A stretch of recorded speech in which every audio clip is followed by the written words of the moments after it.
Hello વિદ્યાર્થી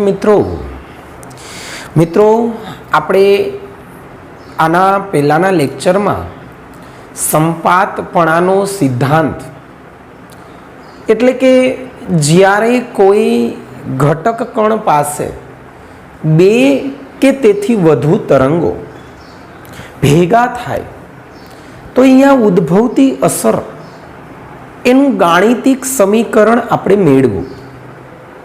હવે આજના લેક્ચરમાં આપણે કે આ તરંગ જે પ્રગામી તરંગ છે એ પ્રગામી તરંગ જ્યાં સુધી કોઈ દ્રઢ આધાર પાસે કે કોઈ એવા વિક્ષોભ કે કોઈ એવા માધ્યમ પાસે અથડાશે નહીં, કોઈ એને અડચણ નહીં આવે, ત્યાં સુધી આવા તરંગો પોતાનો પ્રગામીપણાનો ગુણધર્મ જાળવી રાખશે। જો માધ્યમમાં કોઈ અડચણ આવે તો ત્યાંથી એ અડચણ જો દ્રઢ હશે તો ત્યાંથી પરાવર્તન થશે, અને જો માધ્યમ પારદર્શક હશે તો થોડુંક પરાવર્તન અને બાકીનું બીજા માધ્યમમાં વક્રીભવન થશે। એટલે તરંગોનું પરાવર્તન અને વક્રીભવન પણ થાય છે।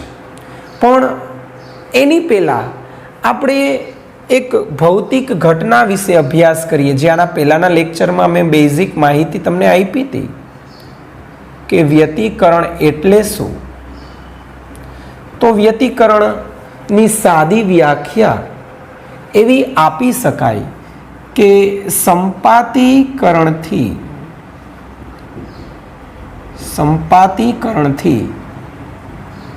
મળતી ભૌતિક અસર એટલે વ્યતિકરણ।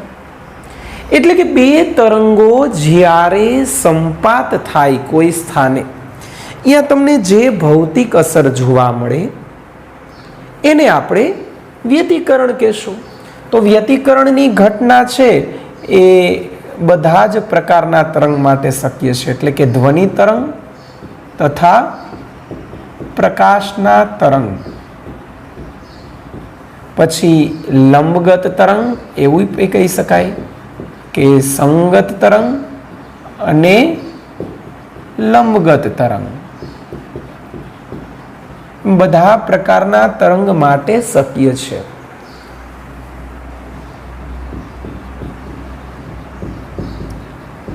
ટૂંકમાં બે તરંગો ભેગા થવા જોઈએ માધ્યમ ઉપર કોઈ પણ સ્થાને।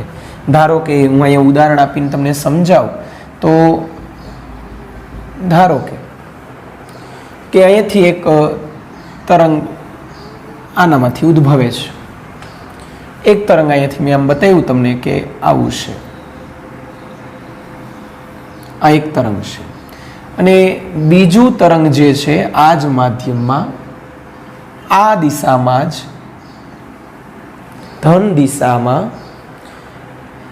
એક્ઝેક્ટ આના જેવું જ છે। એટલે કે આમ ત્રુટક રેખાથી બતાવું,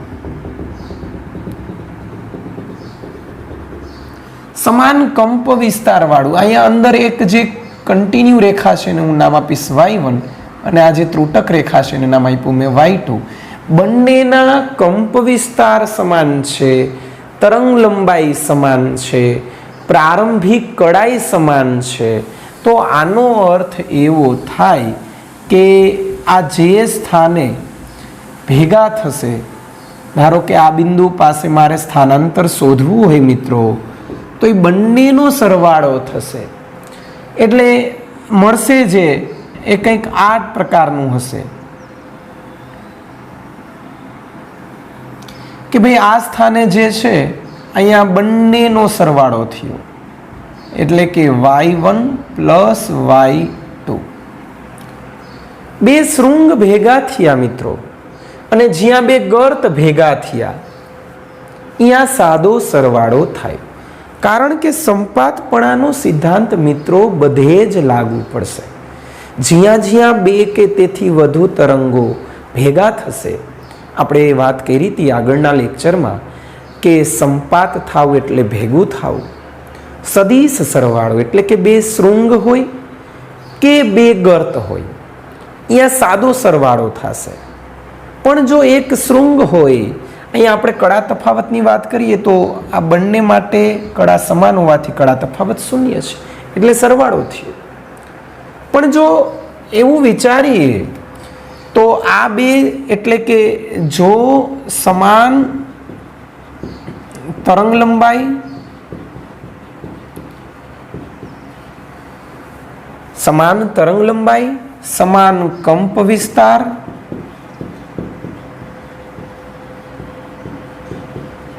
અને સમાન કળા ધરાવતા આવા બે તરંગોના સંપાતીકરણથી જે અસર મળે એને હવેથી આપણે કહેશું સહાયક વ્યતિકરણ. એટલે વ્યતિકરણના બે પ્રકાર છે મિત્રો, કે એક સહાયક વ્યતિકરણ. તો આ સહાયક વ્યતિકરણની શરત છે કે તરંગ લંબાઈ સમાન, કંપ વિસ્તાર સમાન, કળા સમાન, આવા બે તરંગો ભેગા થાય અને ભેગા થઈને પરિણામી બંનેનો સરવાળો મળે તો આપણે સમજશું કે સહાયક વ્યતિકરણ, જે તીવ્રતામાં વધારો થશે. અને બીજું આવે છે વિનાશક વ્યતિકરણ. તો સમાન તરંગ લંબાઈ, સમાન કંપ વિસ્તાર પણ કળા તફાવત બે વચ્ચેનો પાય હોય, એટલે કે એક શૃંગ હોય અને એક ગર્ત હોય, એ બંને કોઈ સ્થાને સંપાત થાય એટલે કે સંપાતીકરણથી જે મળશે એને આપણે કહેશું વિનાશક વ્યતિકરણ. વિનાશક વ્યતિકરણમાં પરિણામી છે એ હંમેશા તમને બાદબાકી જેટલું મળશે. એટલે કે આ જે આખી બંને આકૃતિ જે છે એ હકીકતમાં સહાયક વ્યતિકરણની કહી શકાય. અને હવે જે આપણે બનાવીએ, ધારો કે એક છે શૃંગ અને બીજું છે ગર્ત. ધારો કે અહીંયાથી આપણે બનાવીએ કે આ ધારો કે અહીંથી શૃંગ છે અને બીજું છે આવી રીતે ત્રુટક રેખાથી. તો આ બંને વચ્ચેનો કળા તફાવત મિત્રો કહી શકાય કે આ છે એ y1 છે, આ છે એ y2. તો y1 જ્યારે ગર્ત છે ત્યારે y2 શૃંગ છે. તો આ બંને કંપ વિસ્તાર સમાન હશે તો અહીંયા પરિણામી તીવ્રતા ઘટશે, બાદબાકી થશે. જો સમાન કંપ વિસ્તાર હોય તો આ ટાઈપનું મળશે, કારણ કે એ સ્થાનાંતર શૂન્ય બનશે. y1 minus y2 is equal two શૂન્ય બનશે. તો આ જે આકૃતિ છે મિત્રો એને આપણે કહેશું વિનાશક વ્યતિકરણ. તો સહાયકમાં સરવાળો, વિનાશકમાં બાદબાકી. તો આમ વ્યતિકરણ બે પ્રકારના છે. સહાયક વ્યતિકરણમાં બંને વચ્ચેનો કળા તફાવત phi ઇઝ ઇક્વલ ટુ 0 હોય અને આ વિનાશક વ્યતિકરણમાં બે વચ્ચેનો કળા તફાવત પાઈ રેડિયન જેટલો હોય. તો આ વાત હતી વ્યતિકરણની.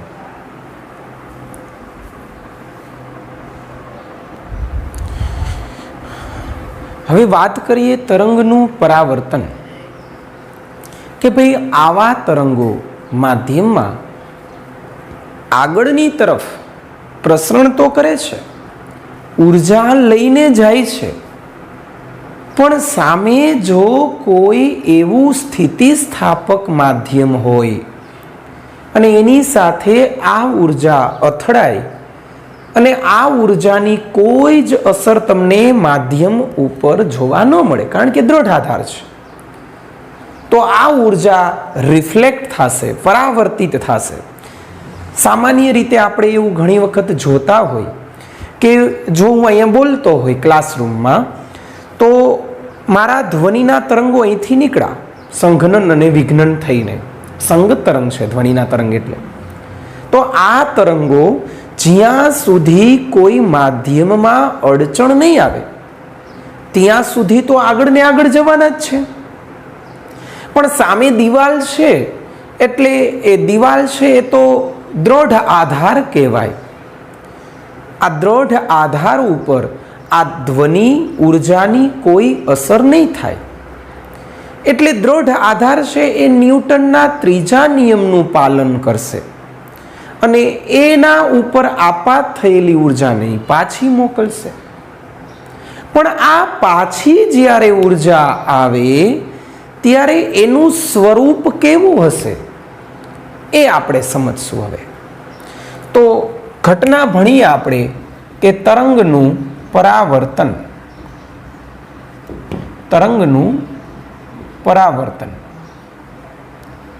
તો પરાવર્તન એટલે શું એ તમને ખબર હોવી જોઈએ કે જ્યારે, હું વ્યાખ્યા બોલું છું મિત્રો, કે જ્યારે કોઈ માધ્યમમાં પ્રગામી તરંગ કોઈ દ્રઢ આધાર પાસે પહોંચે ત્યારે આવા પ્રગામી તરંગની દ્રઢ આધાર પર કોઈ અસર થતી નથી અને ત્યાંથી તરંગ તે જ માધ્યમમાં પાછું ફરે. આ પાછું ફરવાની ઘટનાને આપણે પરાવર્તન કહેશું. પરાવર્તન પાછું ફરવું, પરાવર્તન. અને બીજી ઘટના છે વક્રીભવન. જો માધ્યમ પારદર્શક હોય, કોઈ એક માધ્યમમાંથી તરંગ બીજા માધ્યમમાં જતું હોય તો પછી માધ્યમની ધાર પાસેથી સહેજ વંકન અનુભવશે અને એ ઘટનાને આપણે વક્રીભવન કહેશું. તો અત્યારે આપણે પરાવર્તન ભણીએ તો પરાવર્તન છે એમાં આપણે વાત કરીએ કે જ્યારે કોઈ તરંગ અડચણ પાસેથી પાછું ફરે તે ઘટનાને આપણે કહેશું પરાવર્તન. તો આ પરાવર્તનની વ્યાખ્યા, સાદી વ્યાખ્યા. ધારો કે એક એક્ઝામ્પલથી જ આપણે સમજવાનો પ્રયત્ન કરશું. આ દ્રઢ આધાર છે મિત્રો અને અહીંયા આમ દોરી બાંધેલી છે દ્રઢ આધાર સાથે, એમ ટાઈટ બાંધેલી છે જેથી કરીને દોરી એ દ્રઢ આધાર સાથે કોઈ સ્થાનાંતર થશે નહીં. એટલે કે અહીંયા એનું સ્થાનાંતર શૂન્ય છે, y = આ 0 છે. હવે અહીંયાથી એક તરંગને આપણે વિકછો એક સ્પંદ ઉત્પન્ન કર્યું કે ધારો કે આ એક સ્પંદ છે. આ સ્પંદ છે એ ધન x દિશામાં જાય છે. એ કંપ વિસ્તાર વાળું છે એટલે અહીંયા એ કંપ વિસ્તાર લઈને શૃંગ આમ ધન x દિશામાં આગળ વધે છે. એટલે આને આપાત કહેશું. એટલે આપણે લખીએ કે ધારો કે એક આપાત તરંગ y x t પ્રગામી છે એટલે પ્રગામીનું સમીકરણ લખશું a sin બ્રેકેટમાં kx ધન દિશામાં છે તો -ωt ફાઈ પ્રારંભિક કળા હું શૂન્ય માની લઉં તો આ આપણું આપાત તરંગ છે. કાઉન્સમાં આપણે લખી શકીએ કે ભાઈ પ્રારંભિક કળા ફાઈ બરાબર 0 લીધેલ છે.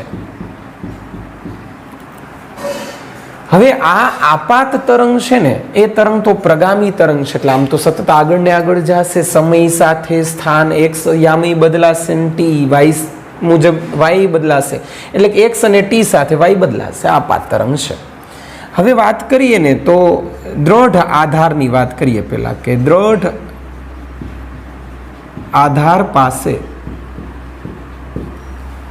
આ આપાત તરંગ અને અહીંયાથી જ પરાવર્તિત તરંગ ઉત્પન્ન થશે. છતાંય આ બંને તરંગની અસર હેઠળ આ દ્રઢ આધાર આવશે ત્યારે એનું સ્થાનાંતર શું બની જશે? 0. એટલે પરિણામી y 0 બનશે. y of I xt plus y of r xt અને આ બાજુ લઈ લઉં therefore આ minus y of r xt બરાબર y of I xt. આપણે એવું સાબિત કર્યું કે આપાત તરંગ જેટલો જ કંપ વિસ્તાર પણ એનાથી વિરુદ્ધ હશે. એટલે કે જો આપાત શૃંગ થશે, જો દ્રઢ આધારની જ વાત કરીએ છીએ મિત્રો એટલે યાદ રાખજો આમાં બે પ્રકાર આવશે, દ્રઢ આધાર અને મુક્ત આધાર. તો દ્રઢ આધાર હોય તો એ દ્રઢ છે એટલે એ જે બિંદુ છે અહીંયા જેની સાથે દોરી બાંધેલી છે અહીંયા ઉદ્ભવતું પરિણામી સ્થાનાંતર આપણને અગાઉથી ખબર છે કે 0 થવાનું છે, એટલે ભટકાશે ને અહીંયાથી નીકળશે. એક ક્ષણ માટે બે તરંગ અહીંયા હશે, આપાત અને પરાવર્તિત, અને પરિણામી બંનેને કારણે સ્થાનાંતર શૂન્ય બનવાનું છે. એટલે હવે y ઓફ i xt લખીએ કે y ઓફ i xt એટલે આ છે, તો લખીએ કે વળી y i xt is equal to a sine બ્રેકેટમાં kx minus omega t. Therefore પરાવર્તિત જે બનશે y ઓફ r xt એ અહીંયા લખ્યું છે કે y ઓફ r બરાબર minus y of i xt. આ માઇનસ નિશાની મેં આને આપેલી છે, એટલે કે આ આપણે પ્રૂવ કરેલું છે, આનો ઉપયોગ કર્યો છે મેં નીચે માઇનસના માઇનસ y ઓફ i એટલે a સાઇન બ્રેકેટમાં kx minus omega t. Minus નિશાની અંદર આપવી હોય તો આવું કહી શકાય કે kx minus omega T plus pi, જેથી કરીને ચેક કરીએ આપણે કે સાઇન પાઈ પ્લસ એટલે કે all S T C 0 pi by 2 આ પાઈ 3 પાઈ બાય 2 અને 2 પાઈ. તો પાઈ પ્લસ એટલે ત્રીજું ચરણ, ત્રીજા ચરણમાં 10 પ્લસ હોય એટલે સાઇન માઇનસ જ હોય, એટલે મેં અહીંયા પાઈ પ્લસ કર્યું છે. તો આ આપણને મળ્યું પરાવર્તિત તરંગનું સમીકરણ કે ભાઈ પરાવર્તન વખતે ઘટના એવી બનશે કે ભાઈ આપાત તરંગ જે છે આ આપાત તરંગ છે અને આ છે એ પરાવર્તિત તરંગનું સમીકરણ મળ્યું. તો પરાવર્તનની ઘટનામાં કડા એડ થઈને આવશે. કેટલો એડ થઈને આવશે તો કે પાઈ જેટલો. એટલે કે જો આપાત શૃંગ હશે તો પરાવર્તન જે થશે એનું એક ગર્ત સ્વરૂપે થશે. એટલે કે અહીંયા જે હતું આપાત શૃંગ હતું તો જ્યારે અહીંથી નીકળશે એ હશે એટલા જ કંપ વિસ્તારવાળું. અહીંયા એ છે તો અહીંયા પણ એ જ છે, પણ આ વિરુદ્ધ દિશામાં છે. આ જે છે ધન દિશામાં હોય તો આ છે માઇનસ એક્સ દિશામાં હશે. તો અહીંયા જે છે ઘટના એ તમે સમજી શકો કે શૃંગ અને ગર્ત વચ્ચેનો કડા તફાવત પાઈ રેડિયન હોય. તો આમે તમને મિત્રો સમજાવ્યું દ્રઢ આધાર પાસેથી તરંગનું પરાવર્તન. ત્યાર પછી મુક્ત આધાર પાસેથી હોય તો અહીંયા જે છે ને મિત્રો એમાં થશે એવું કે મુક્ત આધાર પાસેથી કંઈક મળશે પરિણામી સ્થાનાંતર, તો એ આપણે અલગ મેથડથી કરશું. આ એક મેથડ મેં પૂરી કરી.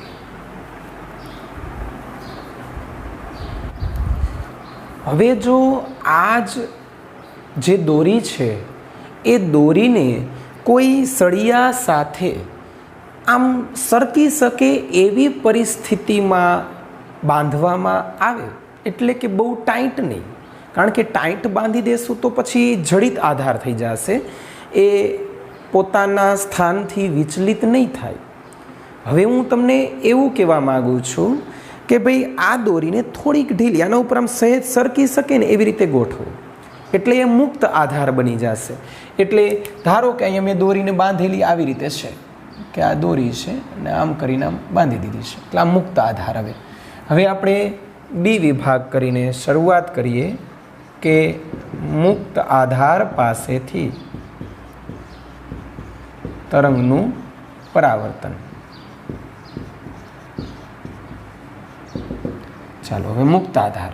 તો આ દોરીમાં જે સ્પંદ ઉત્પન્ન કર્યો એક આપણે શૃંગના સ્વરૂપમાં, એ ધન એક્સ દિશામાં તો જાય જ છે, એટલે આપણે આપાત તરંગ તો આ જ છે એ સાઇન કે એક્સ માઇનસ ઓમેગા ટી. પણ આ તરંગ જ્યારે માધ્યમમાં આગળની તરફ આમ પ્રસરણ કરતું હશે ને મિત્રો, એટલે થશે એવું. હવે આ મુક્ત આધાર છે એટલે આપણે આમ જડિતનો સિમ્બોલ કાઢી નાખીએ. આજે આમ બાંધેલી છે દોરી, એટલે ઘટના કેવી બનશે એકચ્યુઅલમાં જો આ ટાઈપનું છે. એટલે થશે એવું કે આ જ્યારે શૃંગ અહીંયાથી અહીંયા ગયો પછી અહીંયાથી અહીંયા પહોંચે છે, હવે આમ આગળ જશે અને જેવો આ જે સળિયો છે એની સાથે આમ અથડાશે, એટલે ઘટના એવી બનશે કે અહીંયા જ્યારે આમ પહોંચશે ને મિત્રો, આમ, એટલે આ છે ને સહેજ આમ ઉપર આવી જશે, અહીં આવી જશે, એટલે કે આનું સ્થાનાંતર થયું. દ્રઢ આધારમાં સ્થાનાંતર નહોતું થતું, એટલે આ જે દોરીનો છેડો છે એ હવે અહીંયાથી જ પાછો આમ બેકવર્ડ ડાયરેક્શનમાં આવશે અને અહીંયાથી જ પાછું હવે આ દિશામાં પરાવર્તન થશે. ફરક માત્ર આટલો હશે મિત્રો કે ભાઈ જડિત આધારમાં છે ને એ આખે આખો આકાર આમ ચેન્જ થઈ જતો હતો, શૃંગનું ગર્ત થતું હતું અને ગર્તનું શૃંગ થતું હતું. તો હવે આ પરાવર્તિત છે વાય આર, આ હતું એ આપાત હતું વાય આઈ, અહીં વાય આઈ અહીંયા અથડાણું અને પછી આર બન્યું, એટલે હવે પરાવર્તન થશે. એટલે મુક્ત આધાર પાસેથી જ્યારે પરાવર્તન થશે ત્યારે બે વચ્ચેનો કડા તફાવત 0 હશે. એટલે કે જો આપાત શૃંગ હશે ને તો પરાવર્તનમય શૃંગ જ હશે, આપાત ગર્ત હશે તો પરાવર્તનમય ગર્ત હશે. એટલે કે આવું કે જો આપાત તરંગની વાત કરીએ તો આપાત તરંગ y of i is equal to y of i પ્રગામી છે, એટલે x of t a sine બ્રેકેટમાં kx માઇનસ ઓમેગા t, અને જે પરાવર્તિત હશે એ પરાવર્તિત તરંગમાં y of r x t is equal to a sine બ્રેકેટમાં kx માઇનસ ઓમેગા ટી. પણ આ દિશાને તમે જો ઋણ દિશા કહેતા હોય તો અહીંયા પ્લસ લઈ શકાય. રેડી?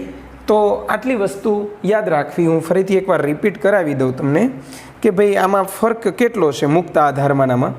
તો આ જે છે ને એ ખુલ્લી સીમા ઉપરથી એવું પણ પૂછી શકે, મુક્ત આધાર બોલે અથવા તો આવું લખેલું હોય કે ખુલ્લી સીમા પાસેથી પરાવર્તન, તો આ ખુલ્લી સીમા કહી શકાય.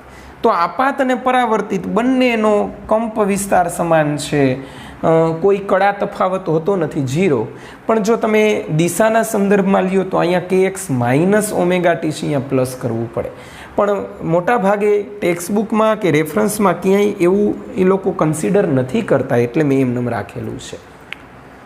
તો આપાત અને આ પરાવર્તિત જે છે એ પાછું આવે છે ને, એટલે એને હું ઋણ દિશા લઈ શકું, એટલે y of r x t a sine બ્રેકેટમાં kx પ્લસ ઓમેગા ટી, આવું કહી શકાય.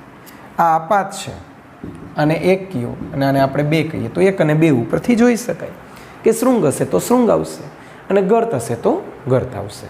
તો બસ આજના લેક્ચરમાં પરાવર્તન વિશે અભ્યાસ કર્યો. મિત્રો બરાબર ઘરે રહીને વ્યવસ્થિત અભ્યાસ કરજો, શાંતિથી નોટબુકમાં ઉતારી લેજો, આકૃતિ સહિત તમારે પાકું કરવાનું છે. લખીને પાકું કરશો તો ઝડપથી યાદ રહેશે. ચાલો.